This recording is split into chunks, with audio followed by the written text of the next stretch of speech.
Hello everyone! It's me once again, Nadia. Wala si Dad kasi nagpapahinga siya. So, nakauwi lang namin galing sa pag-grocery. And nag-start kami na nag-vlog kami or nag-video kami sa grocery, specifically sa Pure Gold. Kaya lang, tinigil ko kasi hindi kami makapag-concentrate sa aming bibilhin. Okay? So, ngayon, ipapakita ko sa inyo kung ano yung mga pinamili namin. Ang mga pinamili namin ay ang aming mga kakainin at babaunin ngayong Monday hanggang Friday. Kasi nagbe-breakfast kami and at the same time nagbabaon po kami sa school.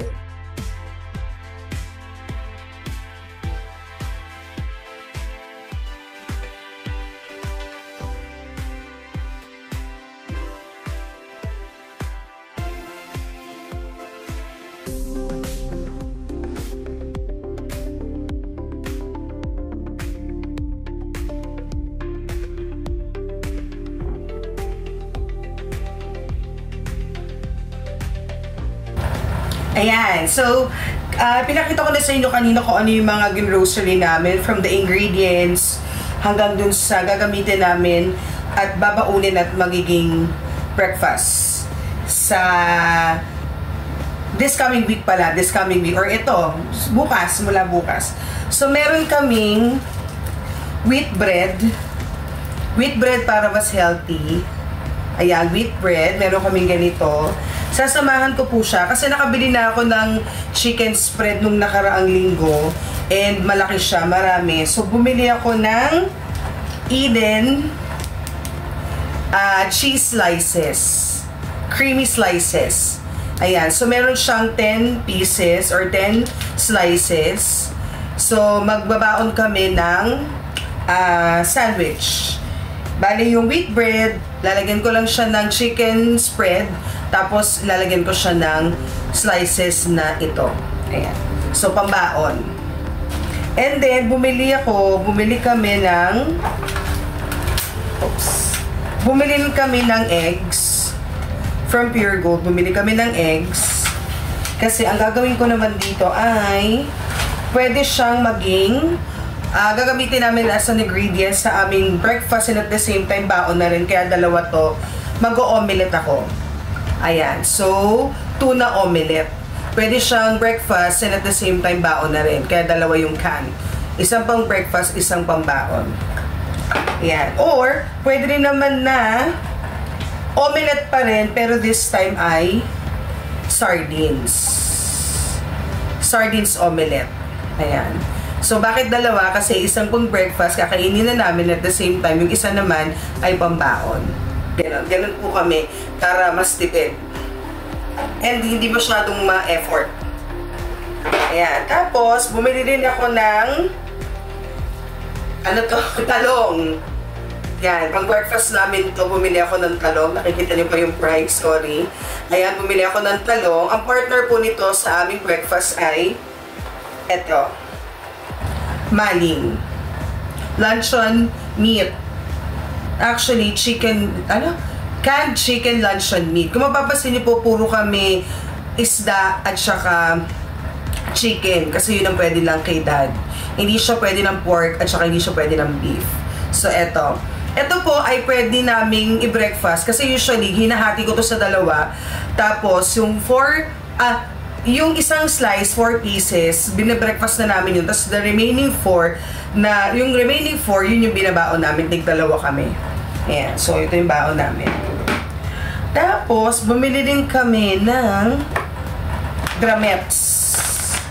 Pero magugulat kayo kung anong gagawin ko dito. Itong drumettes na to, ang alternative namin para sa pork ng binagoongan. Di ba pork binagoongan? Bawal nga si Dad ng pork and beef. So, itong meat na to, itong drumettes na to, tatanggalin ko lang yung classic gravy nito. Tapos, igigisa siya. Nasa na yun? Tapos, yun yung pinaka-meat sa paggawa ko ng binagoongan. So, ang tawag sa kanya ay chicken binagoongan. Ayan. Kaya yan. Magaling tayo eh. Magaling tayo magluto. Ayan. Tapos, meron din tayo ditong binili na chicken. Puro breast yan. Ayoko ng ibang part ng chicken. Gusto ko talaga yung malaman. So, dalawang order or parang dalawang separate order ng chicken breast. Yung isa ay gagamitin para sa adobo. Kaya kanina doon sa video nakita nyo meron akong suka. Meron na kaming toyo. Actually, mas marami kaming toyo. Kaya ito na lang yung binili namin. Kasi ito ang pinakamabilis maubos. Okay, so gagamitin to para sa chicken adobo. Si Dad ang expert sa pagluluto ng chicken adobo. Kaya siya magluluto. Breakfast and at the same time baon na rin yung remaining chicken. Tapos bumili din ako ng yung isa pala kasi diba dalawa to, yung isang chicken breast ay gagamitin ko naman sa pagluto ng, actually ang tawag sa kanya ay chicken wings, pero hindi po ako nag-wings kapag piniprepare ko to. So meron ako ditong ketchup, UFC Tamis Anghang Banana Ketchup. Tapos meron ako ditong dairy cream. Okay, malapit na siya. Kailangan itong malagay sa ref. Dairy cream. And at the same time, syempre meron tayong mga ingredients like ganito. Ano to? Sibuyas. Tapos meron tayong chicken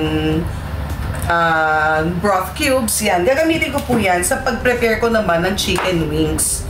Or yung chicken buffalo wings. Pero instead of using the wings, ang gagamitin ko para iluto siya, kasi nakapagluto na ako nito before, ay yung chicken, yung meat ng chicken. Actually, ang hinahanap ko talaga kanina para madali siyang lutuin ay yung fillet, yung fillet, chicken fillet. Yung para pinaka-fillet na lang ng chicken. Para yun yung pinaka-wings na chicken wings or ng buffalo wings na menu or na ulam. Yun ang namin. So, yan po ang aming magiging ulam for baon and for breakfast this week. Ayan. Sobrang tipid. At saka, sabi nga ni Dad kanina, sabi niya, ang bilis ko naman daw magtampo. Kasi, actually, aside from this, nakapag-grocery din kami ng mga toiletries and other. And then, wala pang 2,000 ang nagastos namin, guys. Meron pa akong juice, dalawang juice, basta marami kaming pinamili. Ito lang yung pinakita ko kasi gusto ko makita nyo kung ano yung piniprepare ko or ipiprepare ko this week para sa aming breakfast and baon. Pero grabe guys, wala pang 2,000. Pero kung sa iba yan, my God, 2,000 na siguro or 2,000 plus. Kaya sabi ko, parang mas maganda hindi to, hindi to paid sponsorship or hindi to paid.